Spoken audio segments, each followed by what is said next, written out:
में हम अनबॉक्स करने वाले हैं मीवी प्ले। चलो शुरू करते हैं। और गाइस हमने ये मंगाया है अमेज़न से और ये ब्लूटूथ स्पीकर है गाइस। चलो अनबॉक्स करते हैं।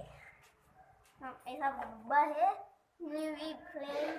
और ना गाइस हमें ना चार्जिंग केबल मिलती है और ऑक्स केबल भी मिलती है। बॉक्स खाली है और हम इसमें ना तो आपको ना गाना चला के दिखाएंगे। ये देखो इधर से ये ऑन होता है। ये देखो गाइस अभी हम तुमको गाना चला के दिखाते हैं। ये ऑन हो गया है दोस्तों। इधर लाइट ब्लिंक कर रही है और ना ये ब्लूटूथ से ये हो गया, कनेक्ट हो गया। और गाइस ये देखो गाना भी चल रहा है। ये देखो गाइस इसका गाइस आज के लिए इतना ही। हम मिलते हैं आपको अगली वीडियो में। तब तक के लिए लाइक शेयर सब्सक्राइब जरूर से कर दीजिएगा। हम मिलते हैं आपको अगली वीडियो में। तब तक के लिए बाय बाय।